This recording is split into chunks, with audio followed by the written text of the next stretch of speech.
Hello दोस्तों, कैसे आप सब। आज हम फिर एक नए टॉपिक लेके आए हैं। आज हम डिस्कस करने वाले हैं कि क्या सज़ा होने के बाद भी ऑफेंस कंपाउंड हो सकता है, यानी सेटलमेंट हो सकता है। तो हम उसी एक नई जजमेंट आई सुप्रीम कोर्ट की, हम उसी को डिस्कस करने वाले हैं। ठीक है। तो इस नई जजमेंट में ये कहा गया है कि जो सेटलमेंट अगर कन्विक्शन हो गई है और कन्विक्शन के बाद सेटलमेंट होता है तो ऑफेंस जो है कंपाउंड या सेटल किया जा सकता है, ख़त्म किया जा सकता है। ठीक है। तो इसमें मैं आपको थोड़ी सी समरी देता हूँ। इसमें क्या हुआ कि एक्यूज़ को कन्विक्ट किया गया और डायरेक्ट किया गया कि उसको पैसे देने हैं, कंपनसेशन देना है कंप्लेंट को। उस ऑर्डर के अगेंस्ट वो चले जाते हैं सेशन कोर्ट में, अपील में, और सेशन में वो अपील भी डिसमिस हो जाती है। उसके बाद वो चले जाते हैं हाई कोर्ट में।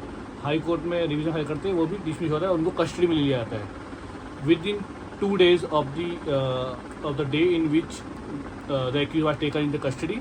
वो सेटलमेंट कर लेते हैं और सेटलमेंट के बेस पे वो एक एप्लीकेशन मूव करते हैं ट्रायल कोर्ट में, जुडिशियल मजिस्ट्रेट फर्स्ट क्लास के सामने एप्लीकेशन मूव करते हैं कंपाउंडिंग की। तो वो एप्लीकेशन डिसमिस कर देती है ट्रायल कोर्ट। उसके बाद वो उसके अगेंस्ट चले जाते हैं हाई कोर्ट। हाई कोर्ट भी इसको अपील को डिसमिस कर देती है, ये कहते हुए कि जो ऑर्डर हो चुका है, यानी कन्विक्शन हो चुकी है, उसको रिव्यू नहीं किया जा सकता, उसको रिकॉल नहीं किया जा सकता है। तो उसकी एप्लीकेशन जो अपील है वो भी डिसमिस की जाती है। उसके बाद वो सुप्रीम कोर्ट के सामने आते हैं और जो सुप्रीम कोर्ट है उसकी जो अपील है वो एक्सेप्ट कर लेती है और ऑफेंस को कंपाउंड कर देती है, क्योंकि वो सेटलमेंट हो चुका है। तो 147 NI एक्ट में उसको सेटलमेंट में कंपाउंड कर देती है। ठीक है। तो वो कंपाउंड कर देती है और उसकी जो कन्विक्शन है वो हटा के सेटिस्फाई करके वो ऑफेंस करके वो जो कंप्लेंट होती है, जो कन्विक्शन होती है, उसको क्वेश्चन कर देते हैं। ठीक है। तो एक नई जजमेंट आई, मैं आपको डिस्क्रिप्शन में उसका नाम लिख दूंगा और एक जो फ्रेंड की कॉपी है मैं उसको वीडियो में शेयर कर दूंगा। तो आप ये जो वीडियो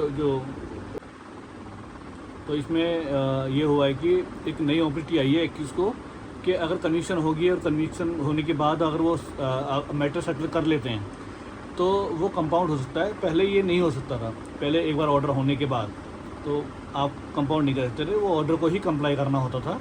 ठीक है। या अपील में जाके उस साइड आप सेटल कर सकते। लेकिन इसमें क्या है कि कन्विक्शन हो गई है और एक्यूज़ और कंप्लेंट के बीच में सेटलमेंट हो गया है, तो वो ट्रायल कोर्ट के सामने अपील लगा सकते हैं और कंपाउंड कर सकते हैं इसको। ठीक है। तो ये एक इन्फॉर्मेशन थी जो जजमेंट आई है। तो ये वेरी इंपॉर्टेंट जजमेंट है जिसमें कन्विक्शन के बाद भी ऑफेंस कंपाउंड किया जा सकता है between the accuse and complainant. ये होता है कि भी क्योंकि एक्यूज को सिर्फ कंपल्सेशन होता है, तो कंपल्सेशन दे के अपना सेटलमेंट करके आप अपना जो केस है वो ख़त्म कर सकते हैं। कन्विक्शन के बाद आप सेटलमेंट करके उसको कोर्ट से ख़त्म कर सकते हैं। तो ये इन्फॉर्मेशन कैसी लगी?